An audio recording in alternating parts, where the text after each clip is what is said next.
అదే RTV app వార్తల్ని క్షణాల్లో చదివే అవకాశం ఉంటుంది. ఒక న్యూస్ పేపర్, ఒక టెలివిజన్ ఛానల్ మీ చేతుల్లో ఎప్పుడూ ఉంటాయి. నేడు అసెంబ్లీలో ఓ సాహసోపేతమైనటువంటి బిల్లులను ఈరోజు గౌరవ ముఖ్యమంత్రి రేవంత్ రెడ్డి గారు ప్రవేశపెడుతున్నారు.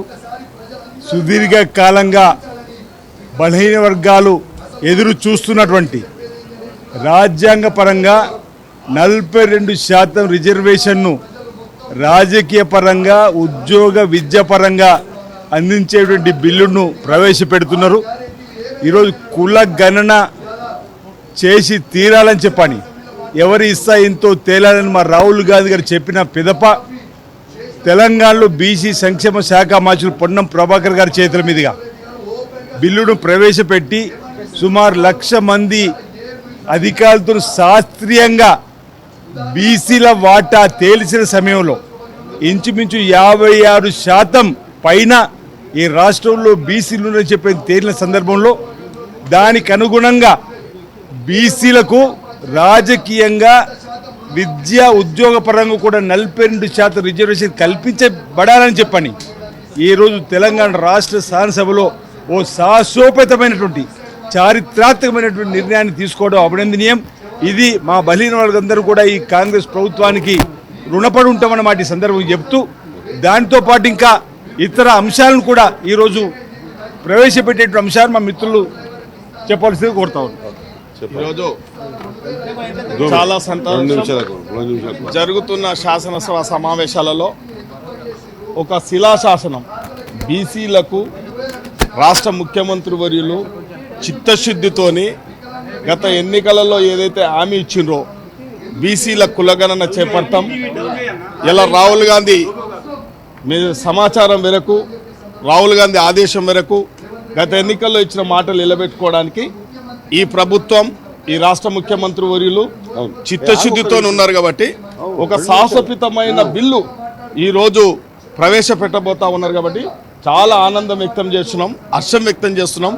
రాష్ట్ర ముఖ్యమంత్రి వర్యులు ఇలా మాటలు నిలబెట్టుకుంటున్నందుకు యావత్ బీసీ వర్గాలందరూ కూడా వారికి అండగా నిలబడతాం. ఈరోజు ముఖ్యంగా నేను కోరుతా ఉన్నాను, ప్రతిపక్షాలలో ఉన్న బీసీలను కూడా దయచేసి మీరందరూ కూడా పార్టీలకు బేసారేజలకు పోకుండా మళ్ళీ కులగణన చేపట్టిన విధంగా మన పర్సంటేజ్ 42% ఇవాళ రాజకీయంగా, ఉద్యోగంగా ఇవాళ విద్యాపరంగా కూడా ఈ పర్సంటేజ్ను చట్టభద్రత తాల్చబోతా ఉంది. కాబట్టి మేమందరం కోరుతా ఉన్నాం, కేంద్ర ప్రభుత్వాన్ని కూడా కోరుతా ఉన్నాం, ఈ బీసీల పాలిట మీరు దయ చూపించి కూడా మమ్మల్ని అందరినీ కూడా ఈ బీసీ 42% అమలయ్యే విధంగా అందరూ ప్రతి ఒక్కరు కుల సంఘాలు కానీ, ప్రతిపక్ష పార్టీలో ఉన్న ఎమ్మెల్యేలు కానీ, ఎంపీలు కానీ, మంత్రులు కానీ, కేంద్ర మంత్రులు కానీ సహకరించాలని చెప్పి విజ్ఞప్తి చేస్తా ఉన్నాం.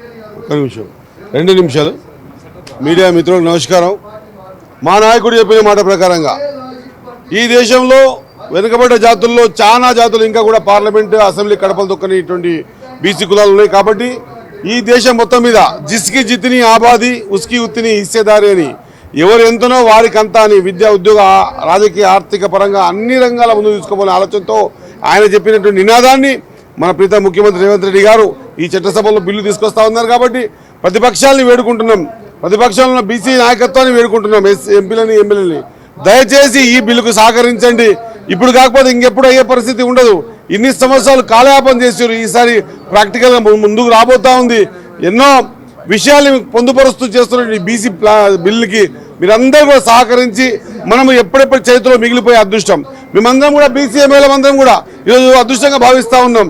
మా హయాంలో, మా ప్రెసెన్స్లో ఇది జరుగుతూ ఉంది అన్నటువంటి గర్వంగా వీలవుతా ఉన్నాం. కాబట్టి ప్రతిపక్షంలో ఉన్నటువంటి అన్ని పార్టీలకు, అన్ని నాయకులందరూ కూడా వేడుకుంటున్నాం, జిస్కి జితిని ఆబాది ఉస్కి ఉత్తిని హిస్సేదారి అనేటువంటి ఈ కాషన్ని మనము గ్రామ స్థాయికి తీసుకుపోయినాం. కాబట్టి ఈ కాషన్ ద్వారా ఇస్తున్నటువంటి రిజర్వేషన్ ప్రక్రియను పూర్తి స్థాయిలో అమలయ్యే విధంగా బిల్లుకు సహకరించాలని వేడుకుంటా ఉన్నాం. దయచేసి మీ అందరితో కోరుతా ఉన్నా, మీడియా మిత్రుల ద్వారా కోరుతా ఉన్నా, అందరికీ చేతులెత్తి నమస్కరించి కోరుతా ఉన్నా, దయచేసి బిల్లుకు సహకరించమని ప్రతిపక్షాలను ఎమ్మెల్యేలు, ఎంపీలు కూడా కోరుతూ, మరి ఈ చక్కటి అవకాశాన్ని సువర్ణాక్షరాలతో లిఖించబడే ఈ అవకాశాన్ని ఖచ్చితంగా మనము రాబోయే తరాలకు ఒక మంచి ప్లాట్ఫామ్ ఇచ్చిపోయే విధంగా ఉంది. కాబట్టి ముఖ్యమంత్రి గారు తీసుకున్న ఇటువంటి సాహసోపేతమైన నిర్ణయానికి మీరందరూ సహకరించవలసిందిగా, పెద్ద మనసుతో చూడవలసిందిగా, ఒక బీసీ నాయకుడిగా ఈ సభలో నా సభలో ఉన్నప్పుడు నేనున్నప్పుడు జరుగుతున్నటువంటి ఈ సందర్భాన్ని నా జీవితాంతం మర్చిపోలేను. అదేవిధంగా బీసీలు కూడా మర్చిపోద్దని సహకరించమని వేడుకుంటా ఉన్నా. Thank you. మరిన్ని వీడియోస్ కోసం ఛానల్ ని సబ్స్క్రైబ్ చేయండి. లేటెస్ట్ అప్డేట్స్ కోసం వాట్సాప్ ఛానల్ ని ఫాలో అవ్వండి. ఆ లింక్ డిస్క్రిప్షన్ లో ఉంది.